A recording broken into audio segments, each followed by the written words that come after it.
Anciennement belle, jeune aventurier, il rencontre une belle guerrière très forte, Aise, dont il tombe amoureux.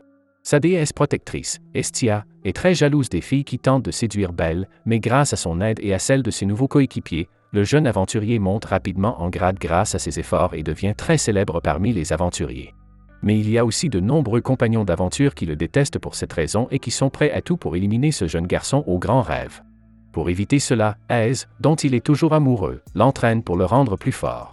Mais en plus des autres aventuriers et des monstres des donjons, il y a aussi une déesse qui, pour une raison encore inconnue, veut le pouvoir du jeune Belle.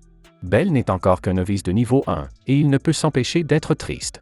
Un jour, en entrant dans le donjon, il rencontre inopinément un minotaure. Lily suggère à Belle de s'enfuir rapidement, mais il ne veut pas être à nouveau vaincu par un minotaure, car il veut devenir aussi puissant qu'Aise. Mais ce n'est pas un minotaure ordinaire.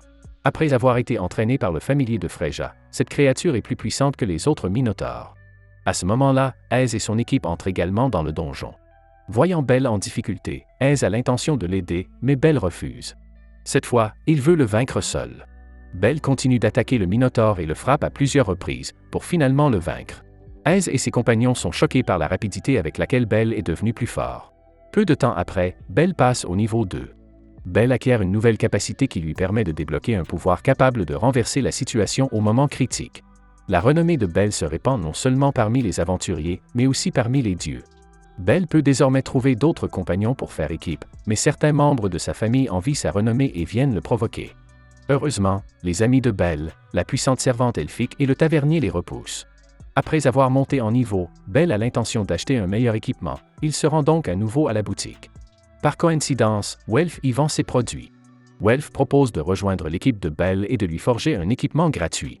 Welf est doué pour la forge et peut même fabriquer une épée magique. Cependant, il a été isolé au sein de la famille d'Héphaïsto parce qu'il ne veut pas fabriquer une épée magique pour des clients avides et violents. Après avoir appris à connaître le personnage de Belle, Welf lui crée un bon couteau comme arme secondaire. Ensuite, l'équipe de Belle prévoit d'explorer les parties les plus profondes du donjon.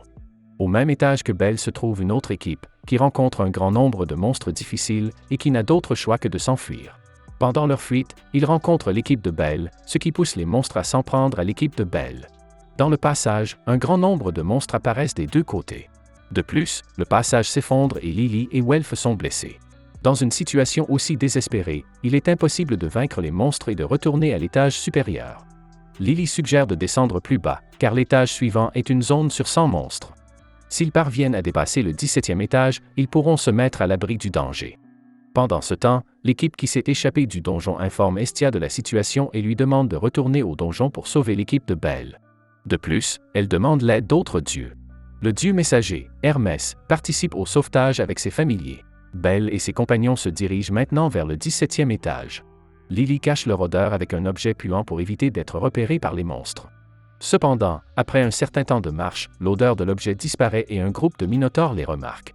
Lily et Welf sont blessés et ne peuvent pas se battre, et Belle doit se battre seule. Dans cette situation désespérée, Belle libère son pouvoir suprême et tue tous les minotaures d'un seul coup. Il épuise ensuite toute sa force physique et n'est plus capable de se battre. Belle conduit Lily et Welf jusqu'à l'entrée du 17e étage avec difficulté. Il n'y a pas beaucoup de monstres au 17e étage, mais un boss nommé Goliath y monte la garde. Belle ne peut pas affronter un boss aussi terrifiant, et il essaie de s'échapper, et il réussit à sauter au 18e étage. Belle tombe dans le coma à cause de l'épuisement. Par coïncidence, elle se trouve également au 18e étage et sauve Belle et ses compagnons. Bien qu'il soit dans le donjon, il y a un cristal géant au sommet qui brille comme le soleil ou la lune. La nuit, Estia se rend au 18e étage avec un groupe de personnes.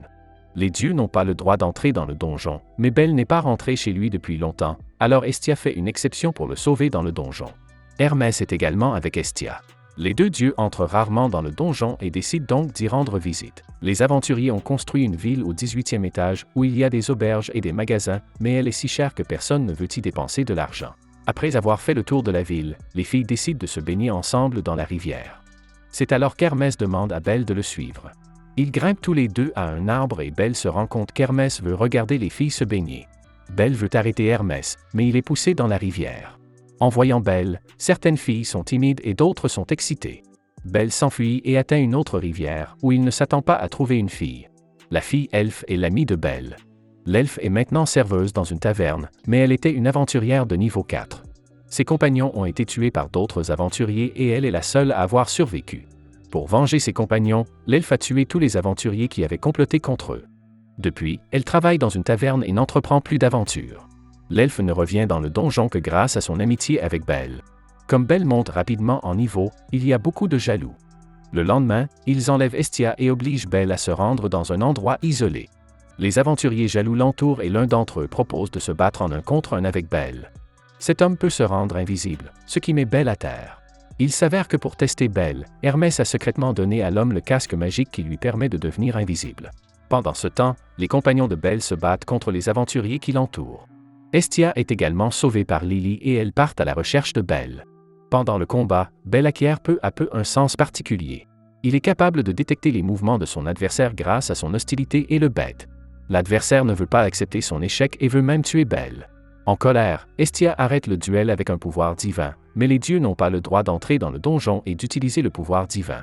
Plus tard, le boss du 17e étage, Goliath, fait irruption au 18e étage avec d'autres monstres. Comme Aise et d'autres hommes forts se sont dirigés vers des niveaux plus profonds, il n'y a plus que des aventuriers faibles au 18e étage.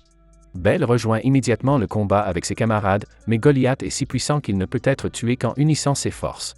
Cependant, la plus grande capacité de Goliath n'est ni l'attaque ni la défense, mais une incroyable capacité d'auto-guérison. Il se rétablit complètement et vainc de nombreux aventuriers. S'ils veulent vaincre complètement Goliath, ils doivent lui causer des blessures irréparables. Tous l'attaquent avec leurs plus grandes compétences et tous leurs efforts, mais Belle a été frappé par Goliath et il ne s'est pas encore réveillé. Estia reste à ses côtés et lui parle, espérant le réveiller rapidement. Belle entend l'appel d'Estia dans le coma et se souvient que son grand-père a dit un jour que seuls ceux qui risquent leur vie pour protéger les autres peuvent être appelés des héros. Belle se réveille enfin et se dirige vers Goliath avec une longue épée. Voyant Belle marcher vers Goliath au péril de sa vie, les autres aventuriers commencent à couvrir Belle de leurs attaques. Au moment critique, l'habileté de Belle exerce sa puissance maximale. Belle finit par tuer Goliath, ne lui laissant aucune chance de s'en remettre. Après cela, tous les aventuriers acclament Belle et sa victoire. Belle est enfin un véritable héros. De façon inattendue, Hermès révèle que Belle est le dernier descendant de Zeus, le roi de l'Olympe. C'est ainsi que s'achève cette saison. Au début de l'histoire, il rencontre Aise dans le donjon et en tombe amoureux, mais c'est la déesse Estia qui est toujours à ses côtés et qui l'a aidé à devenir un héros. De quelle fille Belle tombera-t-il amoureux à l'avenir? Si vous souhaitez voir la deuxième saison, commentez avec « L'amitié est le pouvoir le plus fort ». Abonnez-vous, commentez et laissez un like. Merci d'avoir regardé.